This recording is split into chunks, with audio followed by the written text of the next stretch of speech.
Tervehdys vaan ja tervetuloa tänne meikäläisen Suomi 100 projektin pariin. Ja meikäläisellä tosiaan meni semmonen hullu ajatus tuli tuossa uuden vuoden aikana, että vois lähteä tekemään Suomi 100 hengessä 100 vaellusta vuodessa ja tässä sitä nyt sitten ollaan toteuttamassa sitä lupausta.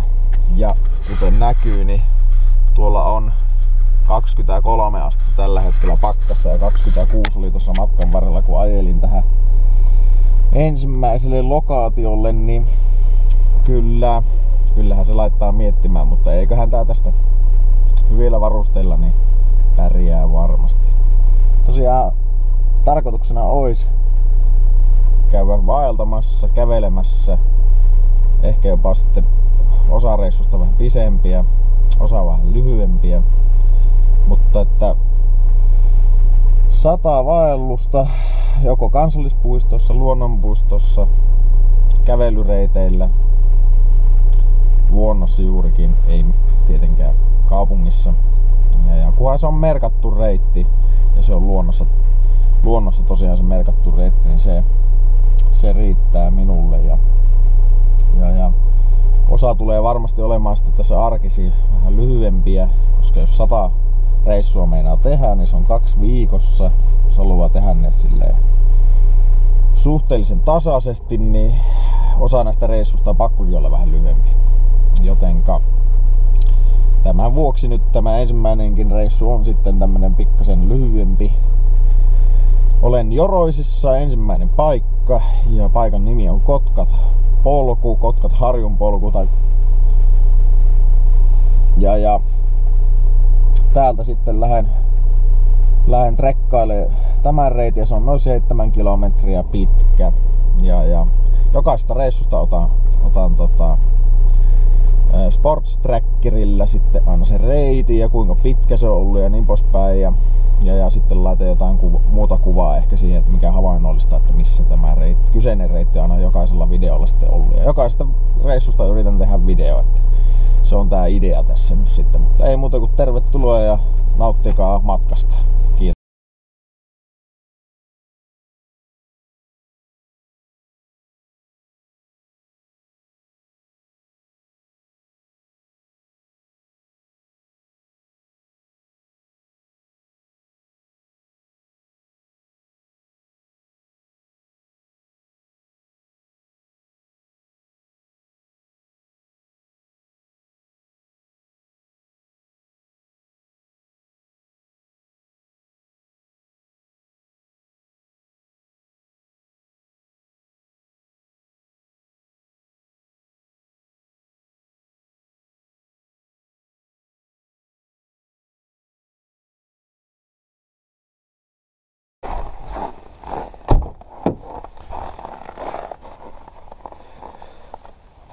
Niin.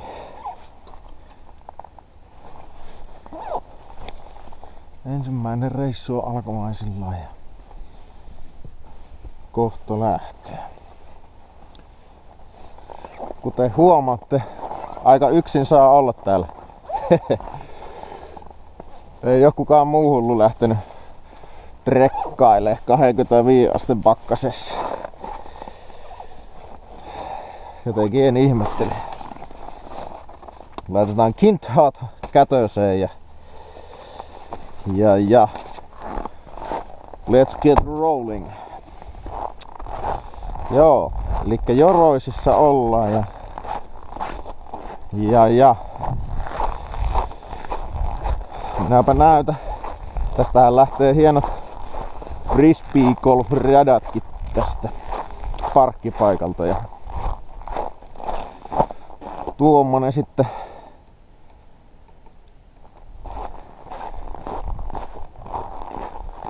ohjeita, joo. Sitten täältä löytyy vielä tämä Kotkat-polun aloituspaikka niin sanotusti. Jospa täällä latuja menee, niin minä kävelen latujen vieressä sitten. Latujen päällähän ei ikinä saa kävellä. Hankikin kantaa aika kivasti. täällä näin. No niin. Kotkat polku. Kotkat polun kiertäjä. Laitan nimesi. Syksyllä arvonta. On varmaan vuoden ensimmäinen arpoja sitten, mutta eipä nyt jaksa laittaa nimeesi. Jaha. Ei muuta kuin 7 kilometriä. Here we come.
Upea on keli.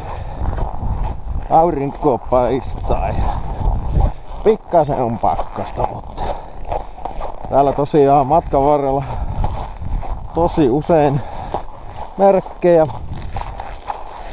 että tältä reitiltä kyllä ei helposti ainakaan eksy.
autossa oli kylmempi äsken kuin jo muutama 100 metrin jälkeen. Että kyllä liikunnalla on vaan uskomaton vaikutus. Että vaikka vähän veri kiertää, niin kyllä pärjää.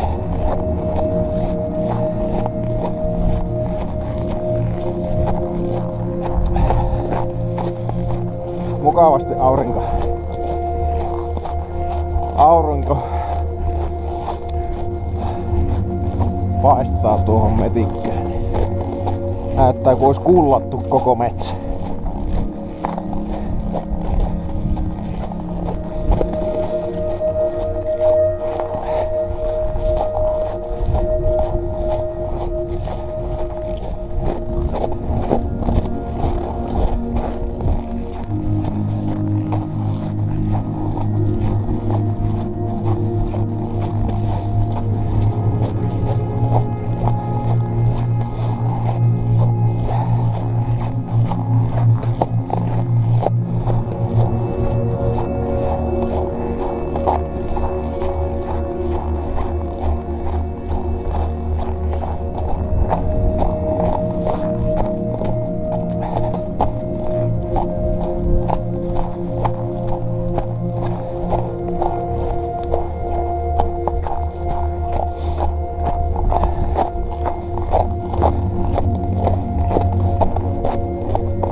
Tuossa menee iso tie ja sitten reitti lähtee tänne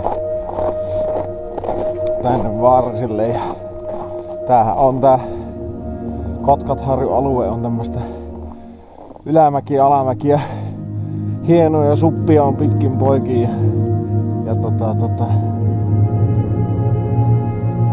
on upeata maisemaa täällä Jorosissa Savossa ja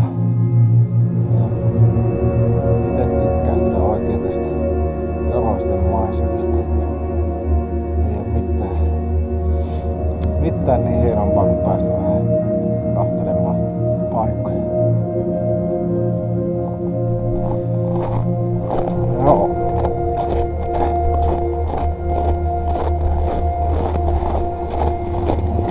Luonnossa oleminen on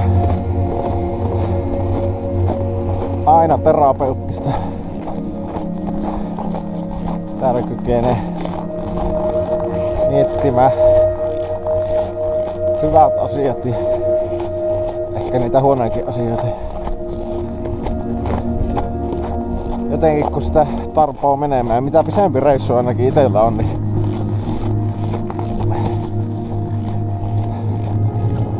se on jännä, että jos on ollut huolia murheita tai joku asia painaa mielen päälle, niin hilpaseppa siihen joku 50 20 kilon rinkka selässä, niin voin kertoa, että ne huolet ja murheet, niin ne ei paljon paina se kävelemisen jälkeen. Että ja siinä huolet ja murheet on muuttunut johonkin toisiin. Että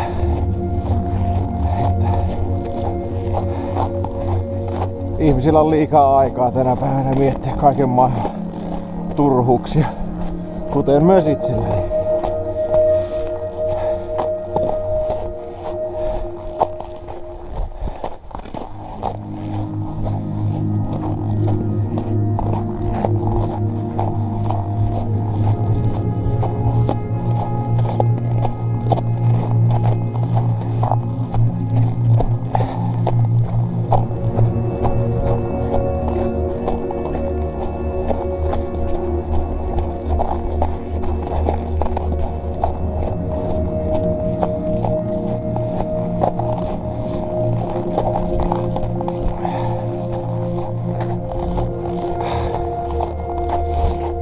Täällä on hyvät marjapaikatkin, mutta viime syksynä kun tulin keräämään marjoja, niin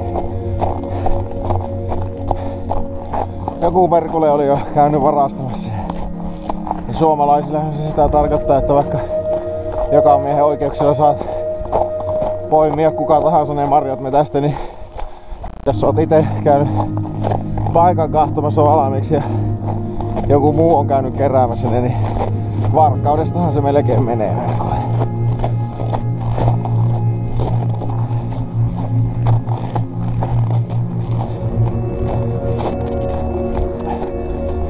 Tosiaan tää Kotkatharju on kyllä upea siitä, että täällä ei semmoista laakeeta ei oo. Siitä minä tykkään kyllä tästä reitistä, että täällä mennään näiden upeitten mäkien ympäri ja ämpäri, ali ja yli joka suunnasta, niin tää on hieno maasto. Vaikka nyt onkin vähän reippaampi kävelaske, mutta sanotaanko, että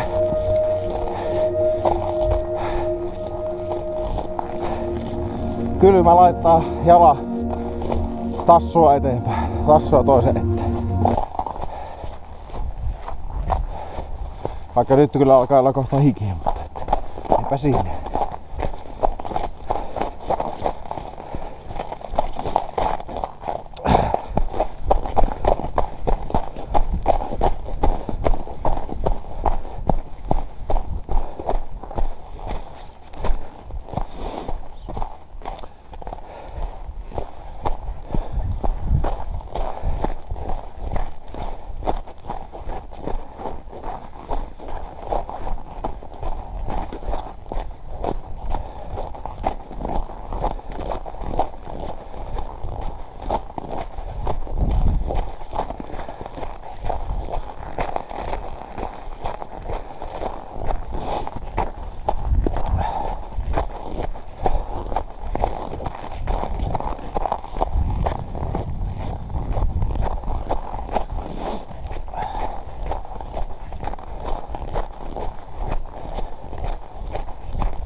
Tämmöstä täällä tosiaan on, että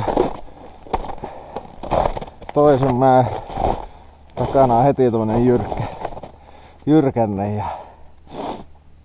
hirveet nousut.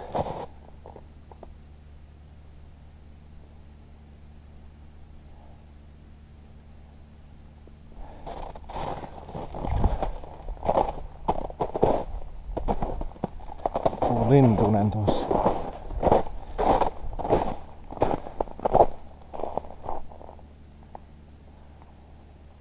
Tikka.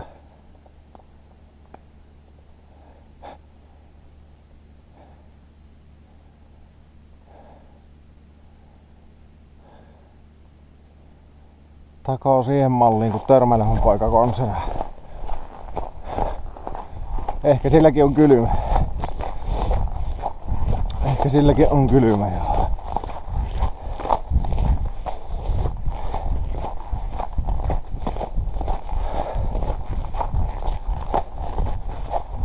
Joo. Matka jatkuu.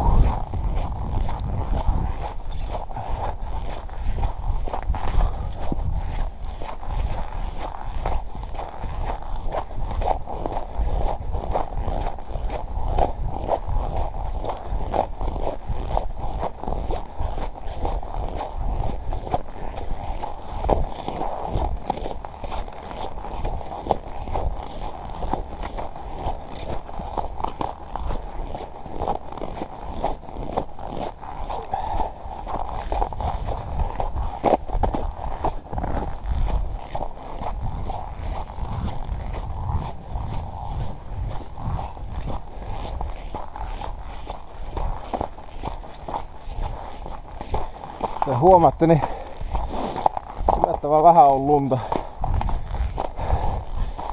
Tammikuu. Se nyt 6. vai 7. päivä.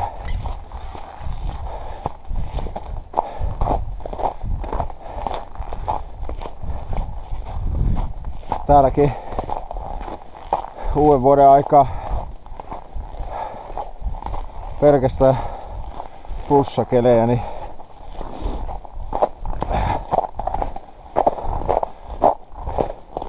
kuudes päivä.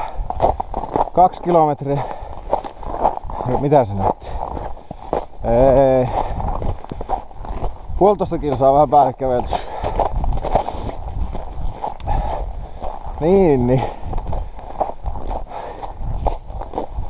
On niin lämpimiä kelejä. Täällähän kyllä oli tosi paljon lunta yhdessä kohtaa. Kaikki on sulaneet.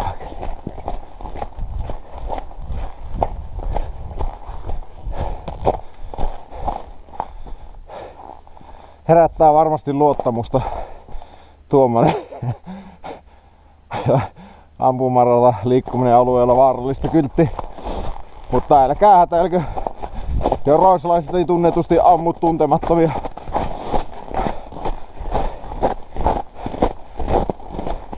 Ainakaan useasti.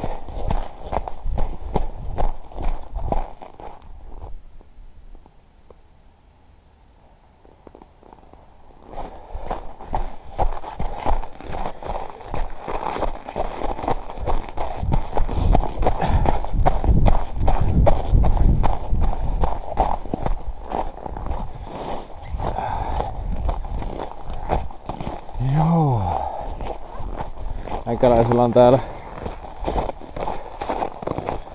tuolla takin sisällä juomarakko. Se vesi ei jäädy.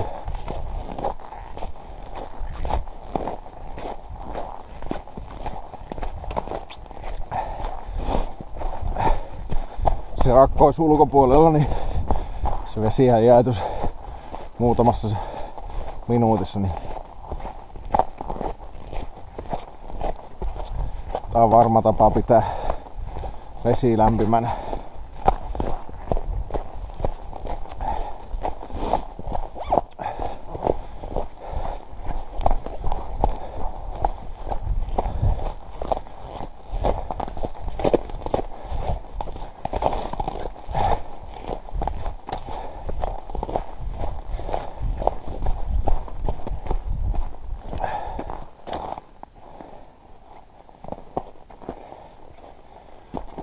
On kyllä mahtava keli. Pelkästään jo tuosta auringosta saa semmoset piristysruiskeet, että morjes.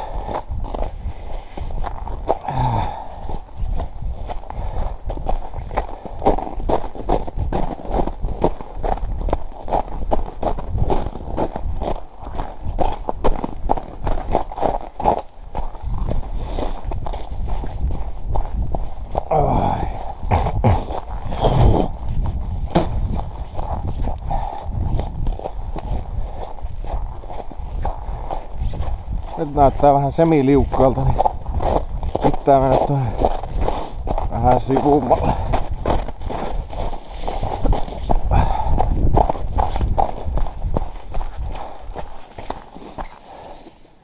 Siellä menee tieto, mutta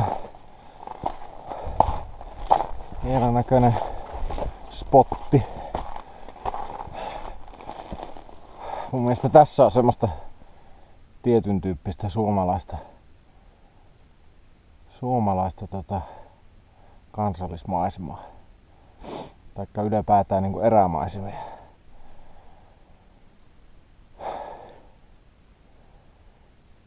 Ei muuta kuin kivutaan tämä ylös.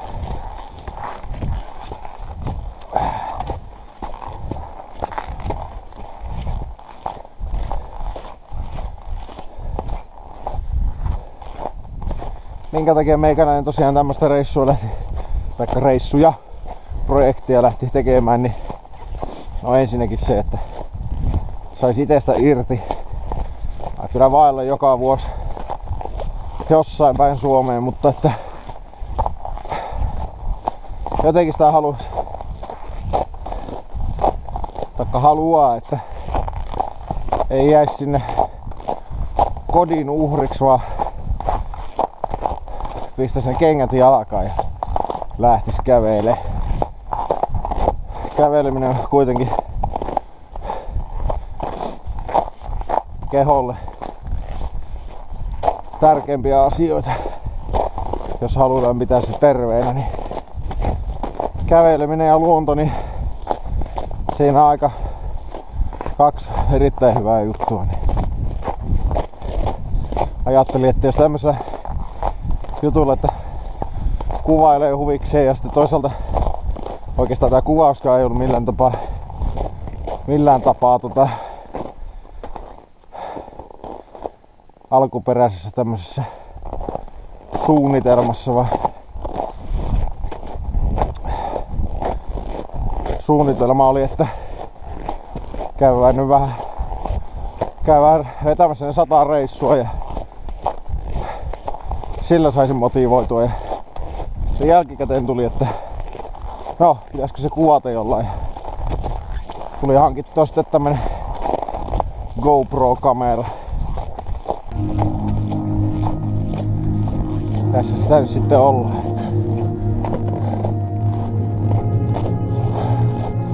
Kaikkia reissuja en tuu kuvaamaan kokonaisena. Ajatus oli se, että ensimmäisen ehkä 50 ja 100 viimeisen reissu kuvaan kokonaisuudessaan. 50 voi olla suhteellisen pitkäkin reissu, niin se voi olla, katsotaan.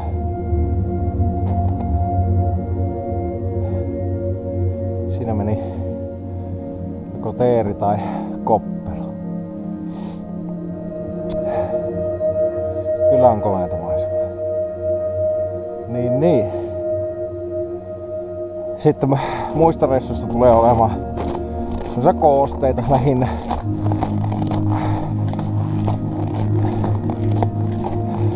Olisi pitänyt pistää sen verran lisää pätäkkää kameraa, että olisi voinut ostaa semmosen, mihin voi vaihtaa akut ja bla bla bla, niin ei sitten semmosen kompromissi, että ostin tarjoustuotteen ja sillä mennään. Kuvaillaan lähinnä omaksi ilokseen ja toivottavasti myös sitten katsojienkin iloksi. Kun katsotaan nyt sitten kahtoon. Toivottavasti ainakin joku lähtee trekkailemaan näitä,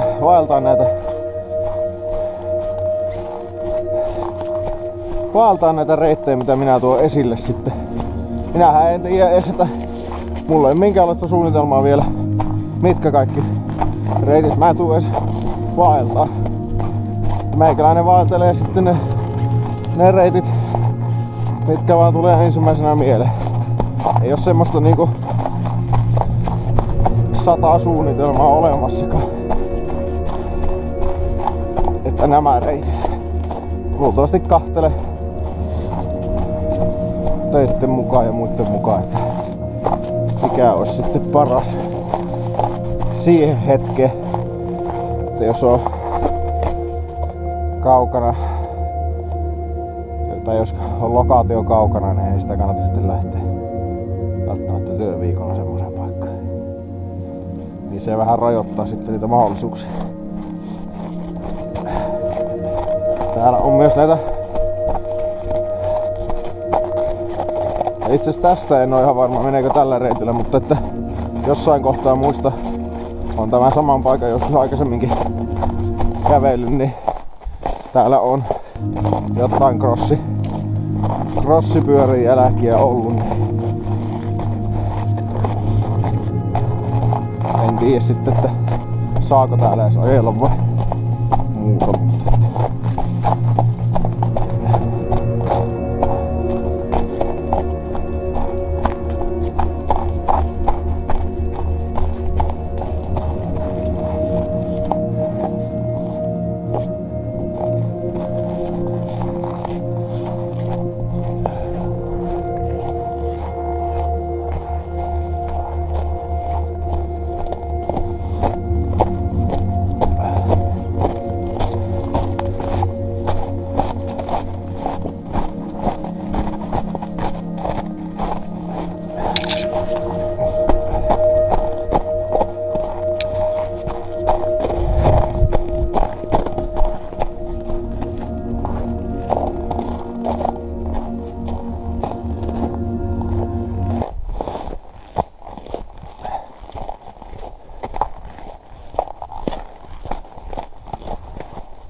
Jauhas.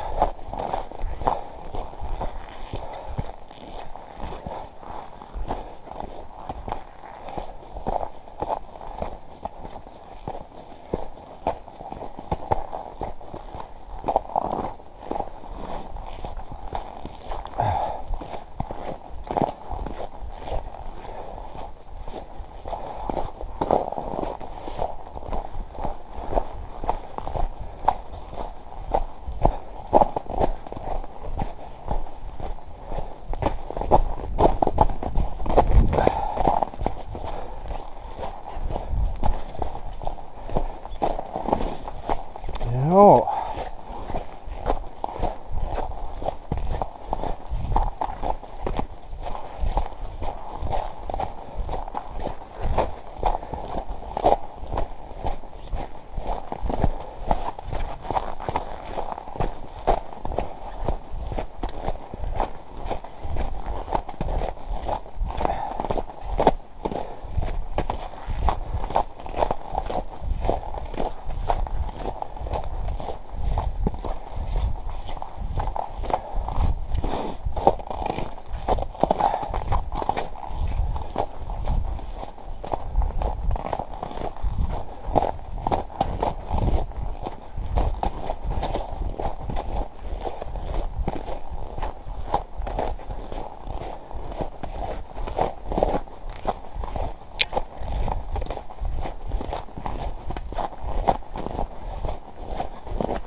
Tullaan tämmösen järven rantaan.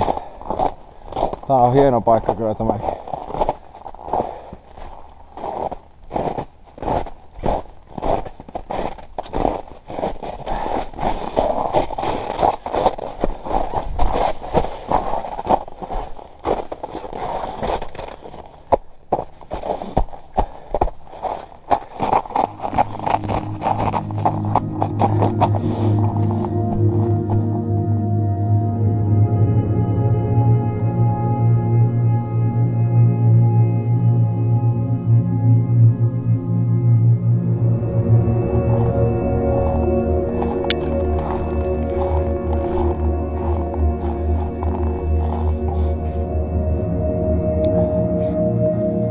Kestää aivan varmasti, mutta ei uskalla lähteä käpöttelemään, kun ei yhtään tunne tätä järveä, niin ollaan tässä hetki.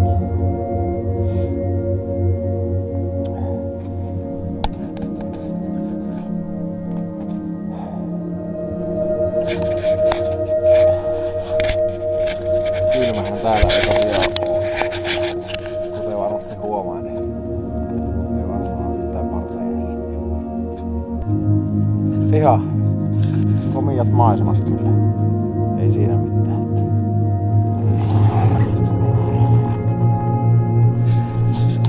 No me jatketaan matkaa.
kuten sanoin, niin herkästi täällä eksyy omiin ajatuksiin.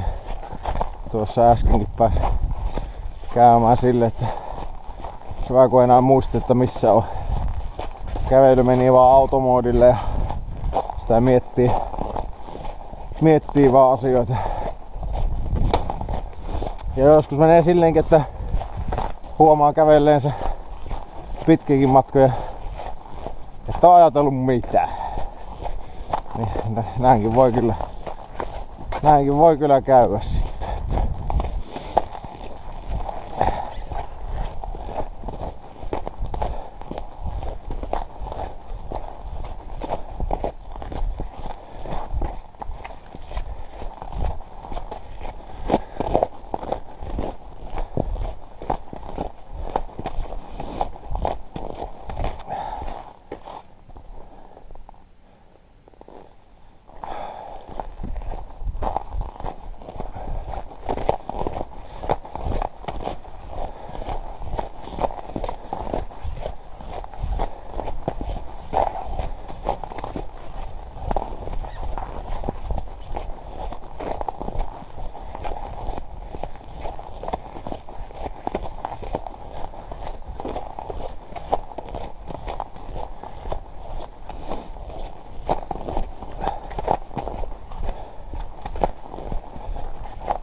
Kolmen kilometrin kyltti.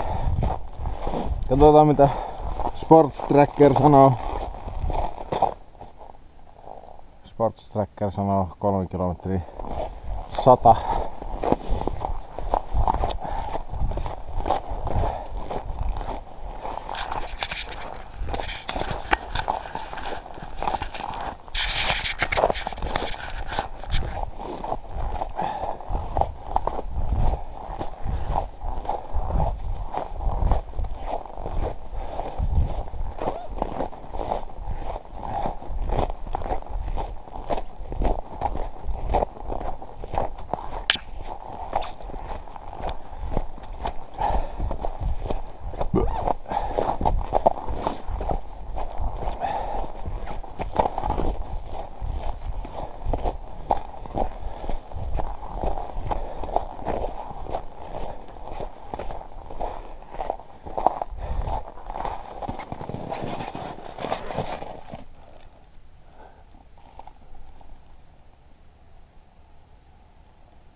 Tree Hugger.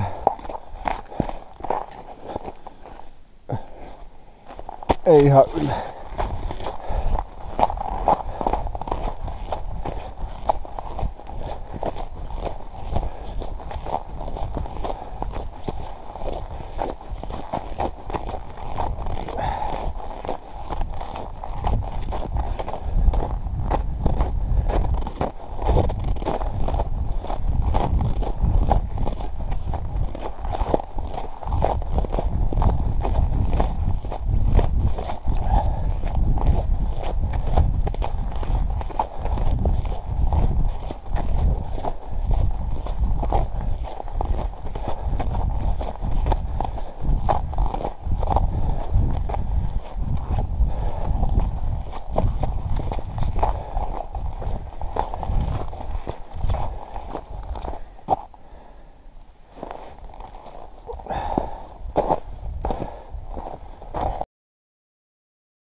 No niin, ensimmäinen vaellus on tehty ja GoProhan veti tilut, että siinä ei kestänyt akku kuin 30 minuuttia, että se oli semmonen, mutta tästä on hyvä lähteä.